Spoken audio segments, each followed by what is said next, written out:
মুখ যার শরীর সুন্দর মন কৌছি রূপটা নিশ্চিত সুন্দর ହେଇଥାବ ଚାଲ ଟିକେ ଦେଖିବା ଲତା ତନ୍ତୁ ଆଡ଼େଇ ଆଡ଼େଇ କିଛି ବାଟ ଆଗେଇଛନ୍ତି ମହାରାଜା ଦୈତ୍ୟରାଜ କିଛି ବାଟ ପରେ ଦେଖିଲେ ଝରଣା କୂଳରେ ସୁନ୍ଦର ଝିଅଟିଏ ଗୀତ ଗାଇ ଗାଇ ଚାଲିଛି ଚାଲିଟା କେମିତିରେ ଗଜପତି ବୀରକିଶୋର ଦେବଙ୍କର ଲେଖା ଆମ ଓଡ଼ିଶାର ନିଜସ୍ୱ କଳା ଚାତୁରୀ ହେଉଛି ପାଲା ଆଉ ଓଡ଼ିଶାର କଳା ହେଉଛି ନିଜସ୍ୱ କଳା ହେଉଛି ଓଡ଼ିଶୀ ସଙ୍ଗୀତ ଗଜପତି ପୁରୁଷୋତ୍ତମ ଦେବ ପଦେ ଓଡ଼ିଶୀ ଓଡ଼ିଶୀ ଓଡ଼ିଶୀ ଓଡ଼ିଶୀ ଓଡ଼ିଶୀ ଗାଇ ହବନି ସାରେ ଗାଇ ଗାଇ ହବନି ଓଡ଼ିଶୀ ଗାଇବା ଯନ୍ତ୍ର ଦରକାର କି ଯନ୍ତ୍ର ହାରନିଆ ସେଟା ରୋଗ ବାବୁରେ ଝିଅଟି ଚାଲିଛି ଝରଣା କୂଳରେ ଦେଖୁଛନ୍ତି ସୁନ୍ଦର ଆଜା ଗୋଟିଏ ଓଡ଼ିଶୀ ପଦ ଆଜ୍ଞା ଆପଣ ମନ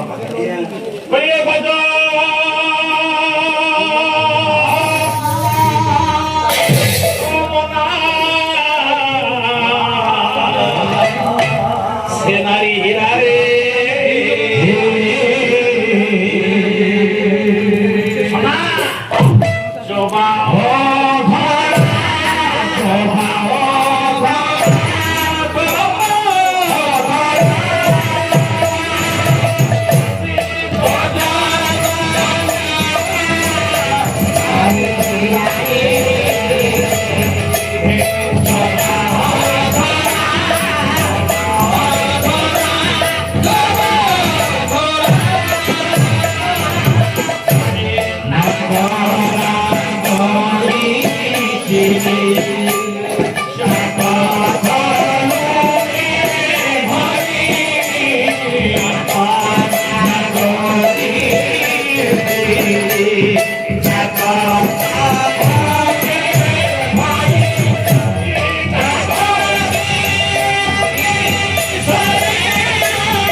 ଓଡ଼ିଶାର ନିଜସ୍ୱ କଳା ହେଉଛି ଓଡ଼ିଶୀ ଦୈତ୍ୟପତି ଦେଖୁଛନ୍ତି ଗଜ ଗମନା ନାରୀ ହୀରା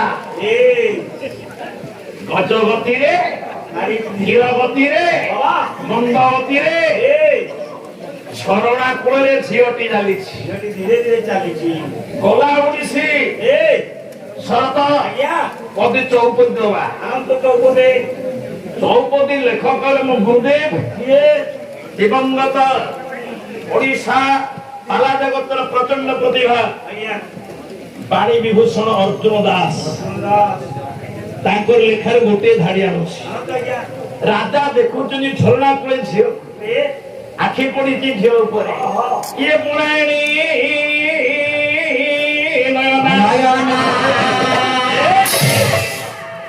মোহি নেলারে মন মোহি নেলারে মন পোড়াইনি নয়না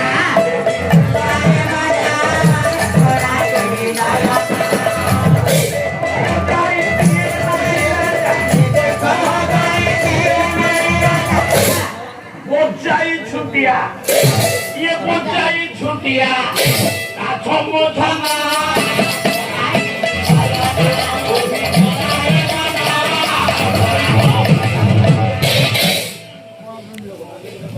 ଦେଖୁଛନ୍ତି ପଣାଏଣି ନୟନା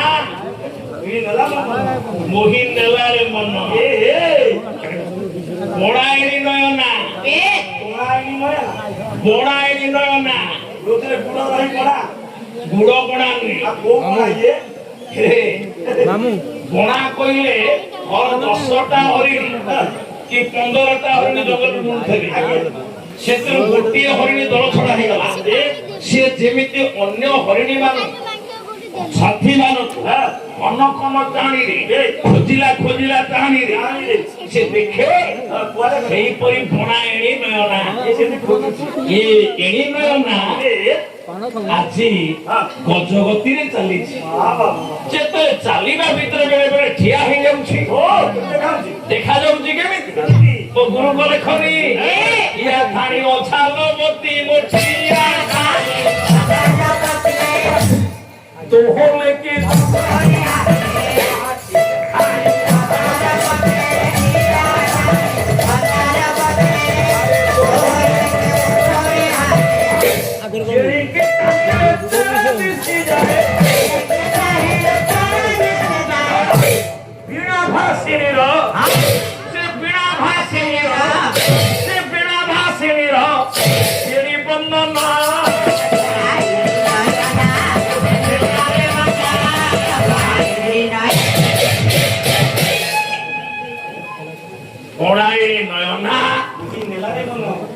ମୋ ମନଟାକୁ ଆଜି ମୋହି ନଉଛି ସାରଥି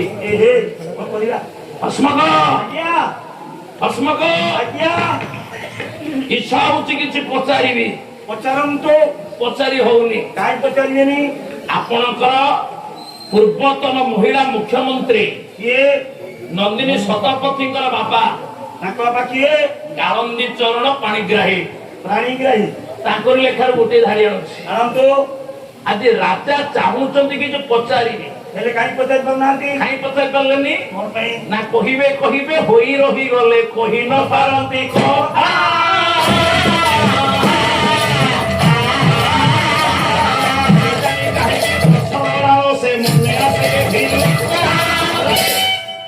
ସେ ଯେଡ଼େ ପୁରୁଷ ଜ୍ଞାନୀ ହେଇଥାଉ ଶରତ ଆଜ୍ଞା ଯେଡ଼େ ବଳୁଆ ହେଇଥାଉ ଯେଡ଼େ ଧନୀ ହେଇଥାଉ ଦାମ୍ଭିକ ପୁରୁଷ ହେଇଥାଉ କିନ୍ତୁ ହଠାତ୍ ଗୋଟିଏ ସୁନ୍ଦରୀ ଝିଅ ପାଖରେ ପହଞ୍ଚିଗଲେ କଣ ହୁଏ ତା ବାକ୍ୟ ସ୍ଫୁରଣ ହୁଏନି ନା ତା ବଲ ଫିଉରି ସଂକୁଚିତ ହେଇଯାଏ ଦେଖିଲ କଣ କହି ସମ୍ବୋଧନ କରିବା ଟିକେ ବାଉଳା ହେଇଯାଏ ତେଣୁ ସେଇ ଅବସ୍ଥା ଘଟି ଯାଇଛି ଦୈତ୍ୟରାଜଙ୍କର ଆଜ୍ଞା ଡାକିଲେ ସାରଥି ମଣିମା ଇଚ୍ଛା ହଉଛି କିଛି ପଚାରିବି ପଚାରୁନାହାନ୍ତି ଝିଅ ରୂପରେ ମଧ୍ୟ ମୁଁ ମୁଗ୍ଧ ହେଇଯାଇଛି ଆପଣ ବାଧ୍ୟ ହେଲେଣି ଆଉ ତମେ ଜାଣିଛ ମୁଁ ଏପର୍ଯ୍ୟନ୍ତ ବିବାହ କରିନି ନା ଆପଣ ଅନ୍ଧାରେ ଅଛନ୍ତି ଆଉ ସାରଥି ଆଜ୍ଞା ଗୋଟେ କାମ କର କୋଉ କଥା ତମେ ମୋ ତରଫରୁ ଯାଅ ପଚାରିବ ସେ ଝିଅକୁ ମୁଁ ଯିବି ନା ଆପଣ ଯିବେ ଯେ ଝିଅର ବାପା କି ଓହୋ ଝିଅର ବାପା କି ଝିଅର ମା କି ଝିଅର ମା କି ଝିଅର ନାଁ କଣ ତାର ନାମ କଣ ଏବଂ ସେ କୋଉ କାରଣେ ଜଙ୍ଗଲ ବୁଲୁଛି କାହିଁକି ଜଙ୍ଗଲରେ ବୁଲୁଛି ସମସ୍ତ ପରିଚୟ ପାଇ ସାରିଲା ପରେ ବୋଲେ ଯଦି ମନ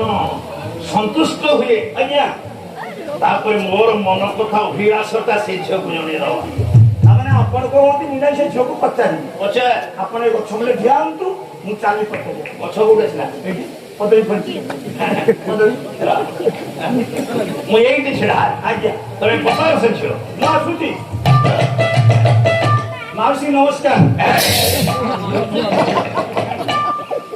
ମାଉସୀ ବୟସ ହେଲାଣି ଆଜ୍ଞା ଏର ଅଭଦ୍ର ମୂର୍ଖ କହୁଛି ମାଉସୀ ନମସ୍କାର କଣ କହୁଛନ୍ତି ଆରେ ଟିକେ କଣ କହିଲୁ ଆମ ଆର୍ଯ୍ୟ ସଭ୍ୟତା ଗୋଟେ ଅପରିଚିତା ନାରୀ ସହିତ ଭେଟ ହେଲେ କିଛି କରିବା ପାଇଁ ଆବଶ୍ୟକ ହେଲେ କଣ ସମ୍ବୋଧନ କରାଯାଏ ଜାଣିନୁ ଜାଣିଛି କଣ ଜାଣିଛୁ ଏଥର ଡାକିବି କଣ ଡାକିବୁ ଏଥର ଡାକିବି ଆପଣ ଶୁଣ କଣ ଡାକୁଛି କଣ ଡାକ ଦେଖେ କଣ ଶିଖିଛୁ ତୁ ମ୍ୟାଡମ ନମସ୍କାର ମ୍ୟାଡାମ ସେତେବେଳେ ସବୁ ଇଂରେଜୀ ଥିଲା ପୁରାଣ ଯୁଗରେ ମାନେ ମାଉସୀ ଡାକିବି ଭୁଲ ମ୍ୟାଡମ ଡାକିବି ଭୁଲ ଆପଣ ଆର୍ଯ୍ୟ ସଂସ୍କୃତି ଆର୍ଯ୍ୟ ସଭ୍ୟତା ଆର୍ଯ୍ୟ ଭାଷା ଗୋଟେ ଅପରିଚିତା ନାରୀ କି ସମ୍ବୋଧନ କଣ କରାଯାଏ ସେଇ କଣ କହୁନାହାନ୍ତି ଆର୍ଯ୍ୟ ଆଜି ସମ୍ବୋଧନ ଆର୍ଯ୍ୟ ନାଇଁ ହାରେ ନଉଛି ହବନି ଆଜି ପତଳା କରୁଛି ତାହେଲେ କଲ୍ୟାଣୀ କଲ୍ୟାଣୀ ନମ୍ବା ହିଁ ନଉଛି ବମ୍ବାଇ ଶୁଭଗିଏ ନା ଇଏ ଆହୁରି କଷ୍ଟ ହବନି ନା ଆଚ୍ଛା ଆଚ୍ଛା ଆଜି ସିଧା ସରଳ ହଁ ପର ଝିଅ ପର ନାରୀ ନାରୀ ପର ମା ମାନଙ୍କୁ ଦେଖିଲେ ମା ଭଉଣୀ ବୋଲି ବି ସମ୍ବୋଧନ କରାଯାଏ। ହଁ ଭଉଣୀ ଇଏ ତ ମା ବୟସର ନୁହଁ, ନା ଝିଅ ଭଉଣୀ ବୟସର ଅଗ୍ନି ବୋଲି ଡାକେ। ଅଗ୍ନି କହିବି ଭଉଣୀ ଓ ଭଉଣୀ ଭଉଣୀ ନମସ୍କାର। ନମସ୍କାର। କଣ ନମସ୍କାର କରୁ? କଣ ଆପଣ ଏକଥା କହିଲେନି? ତୋ ଝିଅଟା ସେ ନମସ୍କାର ତ ସିଏ ମତେ ନମସ୍କାର କରିବେ। ଆଉ ନମସ୍କାର ଆଜ୍ଞା ରେ ଆଚ୍ଛା ଭଉଣୀ ଆଜ୍ଞା ତୁମ ବାବାଙ୍କ ନାମ କଣ? ମୋ ବାପାଙ୍କ ନାଁ ହେଲା ଧର୍ମଧ୍ୱଜ, ମାତାଙ୍କ ନାମ? ମାଙ୍କ ନାଁ ହେଲା ମାଧବୀ, ତମ ନାମ? ମୋ ନାଁ ହେଲା ବୃନ୍ଦାବତୀ। ତଥାରେ ବୃନ୍ଦାବନ ଡାକୁଥିଲେ ଆଉ। ବୃନ୍ଦାବନ ସେ ଝିଅଟା ପରିଚୟ ଦଉଛି। ମୋ ବାପାଙ୍କ ନାଁ ହଉଛି ଧର୍ମଧ୍ୱଜ, ଧର୍ମଧ୍ୱଜ, ମୋ ମା ନାଁ ହଉଛି ମାଧବୀ। ମାଧବୀ, ଆଜ୍ଞା ମୋ ନାଁ ହଉଛି ବୃନ୍ଦାବତୀ। ବୃନ୍ଦାବତୀ କହିନି, ବୃନ୍ଦା କହୁଥିଲା ମୁଁ ତାପରେ ଲଗେଇଦେଲି ବର୍ଣ୍ଣ। ଝିଅ ପିଲା ହଉଛି ବୃନ୍ଦାବନ, ଆଜ୍ଞା ବୃନ୍ଦାବତୀ। ବୃନ୍ଦାବତୀ। ଏଥର ପଚାରେ ଝିଅ କାହିଁକି ଜଙ୍ଗଲ ବୁଲୁଛି? ଆଚ୍ଛା ଭଉଣୀ ହଁ, ଏ ଜଙ୍ଗଲକୁ କାହିଁକି ଆସିଛ? ତପସ୍ୟା କରିବା ପାଇଁ ତପସ୍ୟା କଣ ପାଇଁ କରିବ? ଗୋଟେ ସୁନ୍ଦର ବର ପାଇବା ପାଇଁ। ବର ପାଇଲଇ ନା ତା ଓହଳ ଏ ଅଭଦ୍ର ହେ, କଣ ସେ କହୁଛି କଣ ତୁ ବୁଝୁଛୁ? ସିଏ କହିଲା ବର ଖୋଜା ପାଇଛି। ବର ଖୋଜା ଆରେ ତପସ୍ୟା କରୁଛି ସୁନ୍ଦର ବର ପାଇବା ପାଇଁ। ସୁନ୍ଦର ବର ମାନେ? ବର ଗଛ ନୁହଁ, ଆଉ କଣ? ଗୋଟେ ଉପଯୁକ୍ତ ସ୍ୱାମୀ ପାଇବା ପାଇଁ ଆଜି ତପସ୍ୟା କରୁଛି। ଗୋଟେ ସ୍ୱାମୀ। ସ୍ୱାମୀ ପାଇଲଇ? ନା ଦେଖିଲ ଇଏ ଏର ଦେଖିଲ ଏ କ୍ୟାଣ୍ଡେଲ ଚଳିବ? ସାରଥି, ଆଜ୍ଞା ଏଥର ମୁଁ କଥାବାର୍ତ୍ତା ହେବି। କାହିଁ ମୁଁ ଗୁଲା କରିପାରିବି? ଏଡ଼ିଆ ମୁଁ ଶୁଣି ସାରିଲିଣି ବୋଧେ। ଆଜ୍ଞା ତମ ବାପା ହଉଛନ୍ତି ଧର୍ମଧ୍ୱଜ, ହଁ ମା ସାଧବୀ, ମାଧବୀ, ତମେ ବୃନ୍ଦା ହଁ ଅବିବାହିତା ଉପଯୁକ୍ତ ଆଜି ସ୍ୱାମୀ ଯେ ଖୋଜୁଛ ଜଙ୍ଗଲ ତପସ୍ୟା କରି। ହଁ ମୁଁ କଣ ତ ଉପଯୁକ୍ତ ସ୍ୱାମୀ ହେଇପାରିବିନି? ହେଲେ ଚଳିବ ଯେ, ହେଲେ ଆପଣଙ୍କ ପରିଚୟ ତ କଣ ମୁଁ ପାଇଲିନି? ଆରେ ଆମେ ତା ପରିଚୟ ପାଇଲେ ଦେଇ ଦିଅନ୍ତୁ। ସେ ମୋ ପରିଚୟ ପାଇଲେ ତୋର ଇଚ୍ଛା ହେଲେ ବିବାହ କରିବ କି ନାହିଁ? କହନ୍ତୁ ତାର ପରିଚୟ ହବା। ଦେଇ ଦିଅନ୍ତୁ। ସେଦିନ ସିଂହରାଜ ଏଇଠି ନିଜର ପରିଚୟ ଖୋଲିଦେଲେ। କଣ କହିଲେ? କହିଲେ ରୂପସୀ ଆଜ୍ଞା ମୁଁ କିଏ ଶୁଣ? ହଁ କହିଲେ ସିଂହ ନରପତି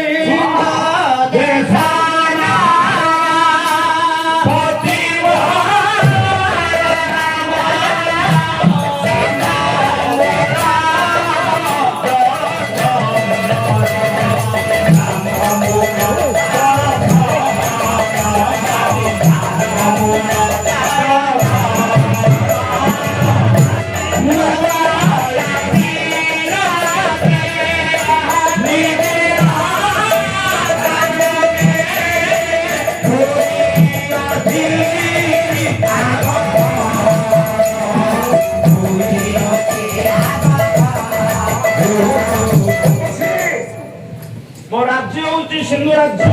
ଆଜ୍ଞା ମୋ ବାପା ହଉଛନ୍ତି ସମୁଦ୍ରପତି ବରୁଣ। ଆଚ୍ଛା ମୋ ବରୁଣଙ୍କର ପୁତ୍ର। ହଁ ମୋ ନାମ ହଉଛି ଜଳନ୍ଧର।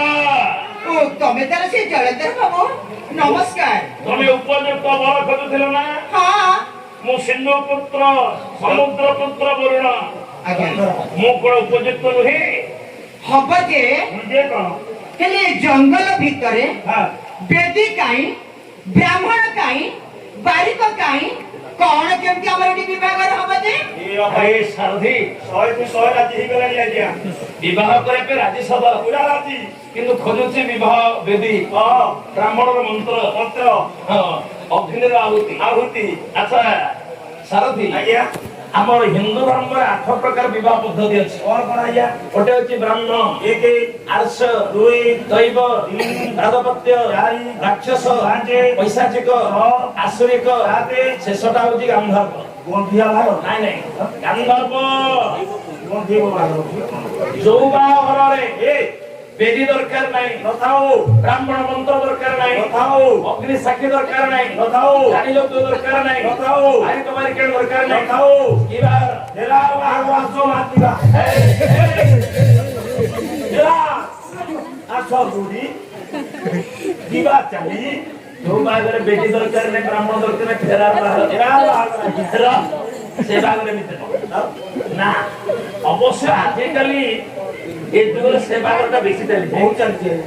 ଏକଥା ଭାଗବତରେ ବି ଅଛି, ଜଗନ୍ନାଥ ସେ ଲେଖିଛନ୍ତି। দেখাইনি বড় বলে যাহাକୁ ଯିଏ ରାତି ହେବ ଇଚ୍ଛାରେ ବିଭା ହେବ ମନ ଇଚ୍ଛାରେ ବିଭା ହେବ ମନ ଇଚ୍ଛାରେ ବିଭା ହେବ ଅଳି ଯୁଗରେ ଆଜ୍ଞା ଯିଏ ଯାହାକୁ ପାଇଲା ସିଏ ତାକୁ ଆରେ କିଛି ଜାତି ବାରଣ ନାହିଁ କି ବୟସ ବାରଣ ନାହିଁ କି ଧର୍ମ ବାରଣ ନାହିଁ ଆପଣ ତ ନିଜେ ଦେଖୁଛନ୍ତି ହଜାର ହଜାର ହେଲାଣି ହେଲାଣି ହଉନି ଆଜ୍ଞା